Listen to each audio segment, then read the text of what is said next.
Yo, what's going on, everybody? It is Straight Outta Boston here. Today I'm back for episode number 1 of my brand new MLB The Show 16 franchise series here with the Cincinnati Reds. That is the team I will be choosing and going with this season. I will talk a little bit more about why I chose the Reds and why I waited so long to announce what team I was going to do. I'll talk about that when we get into the actual gameplay this episode, but I do want to set it up. So first thing we're doing is turning GM contracts off. Of course, that kind of screwed over our series last year, so I want to turn that off. That way we'll stick with the Reds for the duration of this series. You can take a look at the difficulty I'm going to be playing on to start out. You can see we're simulating through spring training here, and just watch how many games we end up winning in spring training.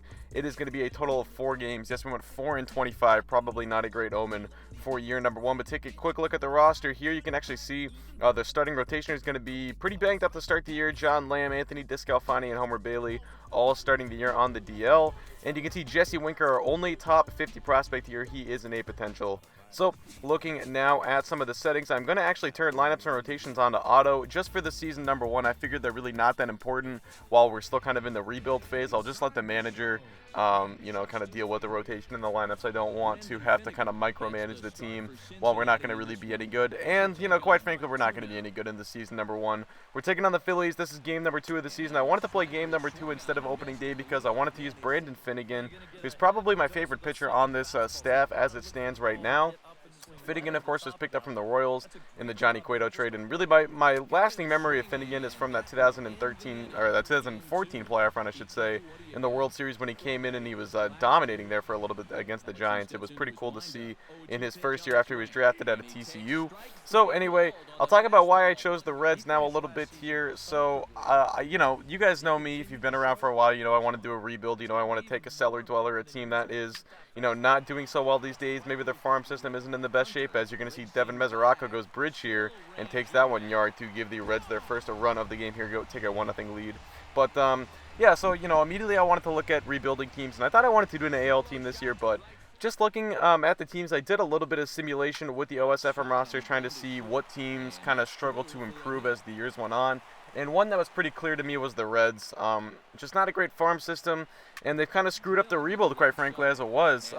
They've kind of missed on, trades with guys like Johnny Cueto and Aroldis Chapman. I don't think they really got great value in return for either of those guys. And they kind of waited too long to trade Jay Bruce. Now his value is completely plummeted, so they might be stuck with him for the time being. Brandon Phillips, same thing. His value has plummeted. He's old now. He's up 35, I think, now. And he really hasn't been that productive of a player for the last couple of years. So they've kind of screwed up the rebuild. That's why I think it's a good time for somebody new to come in and take over and try and improve the team. So looking at the roster, there is one guy specifically that we are going to be building around. That is Joey Votto. He is probably, I honestly think, probably the second best pure hitter in baseball behind Miguel Cabrera. When you just look at, his plate discipline and his ability to still hit for a high average and hit for power while getting on base. He's a 300, 400, 500 guy almost year in and year out, and he just goes so unsung these days, especially now that Cincinnati is terrible. But, even last year, he quietly put up another monster season. And, I think that a lot of his skills are going to age pretty well, especially his plate discipline. So I think I have pretty good faith that he will be a good player into his late 30s in this game. So I definitely want to be building around him as Maikel Franco gets the Phillies on the board here, taking a Brandon Finnegan yard for the solo home run, making it 1-1. But anyway, back to what I was talking about. So, like I said, by the way, remember this name, Scott Schebler. He goes yard here, giving the Reds a 2-1 lead. But Scott Schebler had a big game here in game number 1. I actually really liked his stance. I think I might even switch my Road to the Show character to this stance, as it was pretty nice. I think, I don't know, sometimes you just know it, like, right away when you get a guy with a good stance and you perform well with him the first time you use him. It's like right away you know that stance is a money stance for you. Take a look at this play here later in the inning. Maikel Franco runs up and actually overruns the Finnegan bunt here. That puts runners on first and second with 2 down for Eugenio Suarez, but Suarez is going to pop this one up, actually fly this one to left center field, and Peter Borges is going to get there and make the play. So anyway, I waited so long to announce what team I was going to be doing this year for franchise because I wanted to get my hands on the OSFM rosters. This is a year where I kind of came into it not having a very defined idea of what I wanted to do for a team. Last year I knew, really from like probably January or February that I wanted to do the Phillies just because they were so clearly in the worst situation with the worst farm system, and they were probably going to be the worst team again, as they were. I believe they had the worst record in baseball last year. So it was kind of an obvious choice for me. This year was not so obvious. Like I said, I thought I wanted to do an AL team because I did an NL team last year, and I really haven't done an AL rebuild because the only AL team I've done was the Red Sox, and that wasn't really a rebuild. I think I made the playoffs in year 1 in that, so I thought about teams like the Rays and the Angels. The Angels kind of would have been a similar situation to the Reds where you're building around the one guy in Mike Trout. As you can see here, I commit a pretty bad error.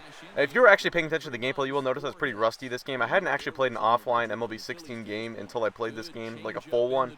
I don't think I've been playing like Diamond Dynasty and Road to the Show, so it kind of been rusty, and it showed, especially you're going to see later in the game, my base running is not quite, well, my base running's never been any good, but it does especially poor in this episode, I would say, especially later in the game. But fitting in, he would retire board just there to get through the 7th. His day would be done. Tony Cingrani is coming out of the bullpen to start this game, or to start the season, I should say. So he is our 8th inning man for now, especially against lefties. I'm probably going to try and keep him against lefties. We had Howard and Odubel Herrera to lead off this inning, but anyway, you can see later in the inning he's going to strike out one guy, and then Michael Franco is going to fly this one to right field for the 3rd out of the inning. So we head to the bottom of the 8th now. It is going to be Jay Bruce at the dish. He's going to rip one into right field for a base knock. So I'll just quickly sum up why I chose the Reds again. Like I said, I waited so long because I wanted to look at the OSFM roster, see what teams struggle to improve, and I found that the Reds were one of those teams. So that ultimately sums up why I wanted to do the Reds. Also, it's a team with a lot of tradition. Oh, here's some of my really poor base running. As you can see, Mesoraco gets thrown out at home there. He would have been the go-ahead run, but Scott Schebler is up next. He is going to line one to right. That is going to get down off the glove at the right field. But look at what the guy running to second does. That is Brandon Phillips, I believe, and I don't know. It's always been a problem in this game where it takes a while for guys to cut and go from forwards to backwards when they're running. So Phillips kind of got screwed over there, but luckily Cozart is going to get a base hit there and give us the 4-3 lead. So we do take the lead here in the bottom of the 8th, but as I was saying, a lot of history with the Reds. They were, of course, the first, official baseball club to form. Well, no, I shouldn't say that. They were the first professional baseball club to form in 1869. The first actual baseball club was the Harlem Knickerbockers of 1840. But the Red Stockings, as they were known back then, and they always have opening day at home. Like I said, just one of the most traditional and oldest franchises in Major League history. So kind of a cool team to do, I think.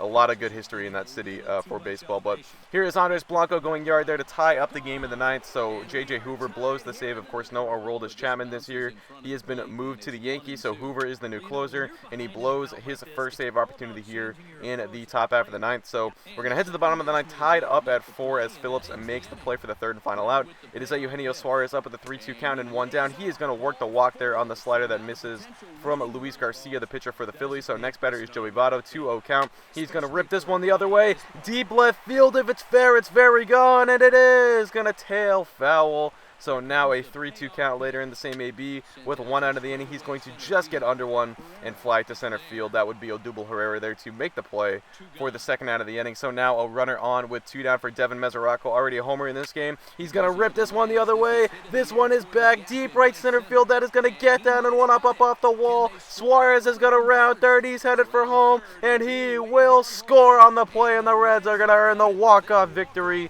Devin Mesoraco, a walk-off RBI double to give the Reds the 5-4 victory. And how about that to start off a series? I think that is a good omen, folks, for where this series is headed. I'm pretty excited. The thing I'm really excited about this team is the opportunity to build the pitching staff. There really aren't a lot of arms in the organization that I could see starting for this team long term. Finnegan is one of them. Raisel Iglesias maybe, a guy like Robert Stevenson potentially, but you never know. I definitely think that we're going to have to, bring in some arms, especially some like a number 1 and maybe even a number 2 as well, long term if we want to build a World Series contender. But that is going to do it. Hope you guys enjoy. Thanks for watching, and I'm out.